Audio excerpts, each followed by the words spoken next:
Alright, so in this short video, I would like to talk about the healing power of Yaoi.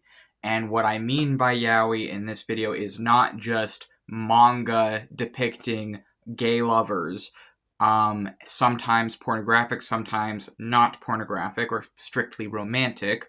I mean Yaoi as in gay romance stories in general. So I'm having a much broader definition of Yaoi for this video. I feel like for a lot of people, for both men and women, reading Yaoi or really just being exposed to gay art and literature and stories that are depicting gay love between men, that it is not a coincidence that our current time period of the 2000s and now the 2020s, that this is a huge part of fandom culture and a huge part of, I think, a lot of people's lives. I actually feel like there is a direct reason why gay romance is so, like, something so many different people feel emotionally attached to.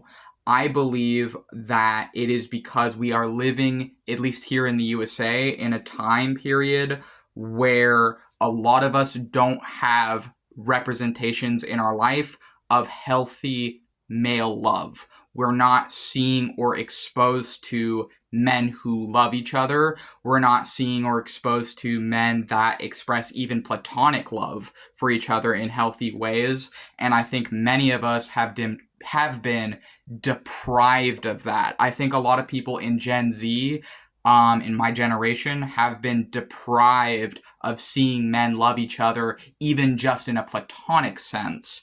And I am speaking from the perspective of someone living in the USA. I don't know if it's different from this in other countries, but I feel like in this country, like, I did not grow up seeing men healthily expressing love, even in a platonic way, towards other men. I did not grow up seeing men healthily expressing romantic sentiments towards other men. I didn't see that in my life, and it always felt, and I didn't even see healthy familial love from men. I did not see love from men in general.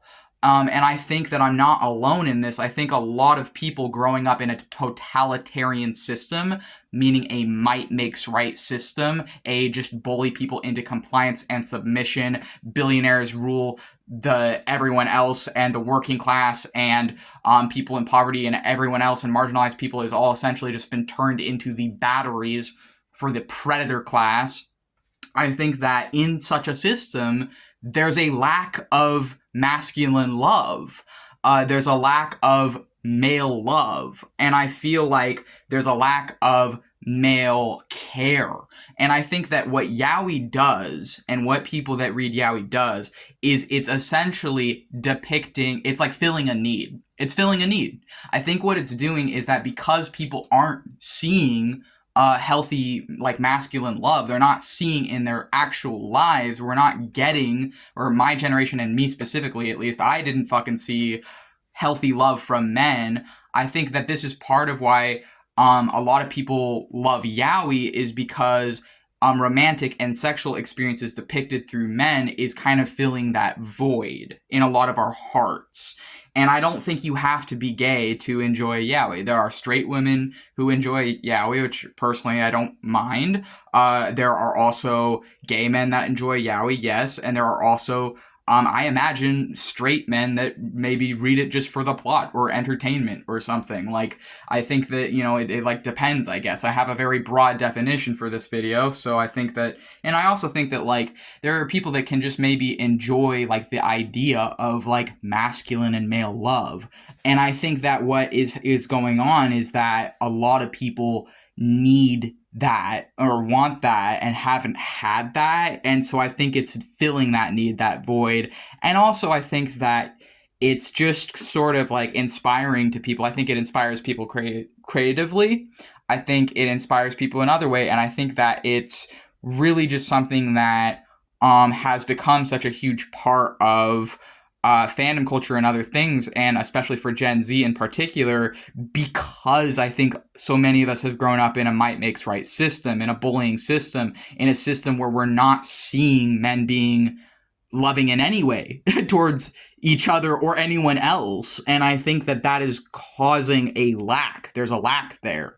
And to fill that void, I think many different people consume content such as yaoi and gay love content so that we are seeing gay love and that so we're seeing men expressing love.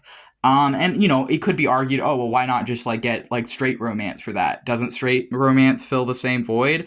And it's like, yes, but I feel like it's doubly expressing it with gay romance and yaoi because it's like two men who are expressing love towards each other, which is like, that is something I actually feel like society needs to see and needs more of, because that specifically is also like kind of like something people aren't exposed to, or a lot of people just don't see that because it's like something that our heteronormative society essentially like hides from view. Like gay love and gay lives and LGBT lives are hidden from the media, from public life. We're forcibly marginalized. A lot of us fall into poverty. A lot of us lose jobs, housing, family members, friends, in accepting ourselves as we are. And I feel like because so many different LGBT people have that experience of loss and being hidden, that I think that this is like also part of why it can be really good for people to see love being expressed between men, because it's essentially like helping people cope with that loss in a totalitarian system where they're not seeing that around them or experiencing that themselves. So yeah, this is essentially the power of yaoi, is this video.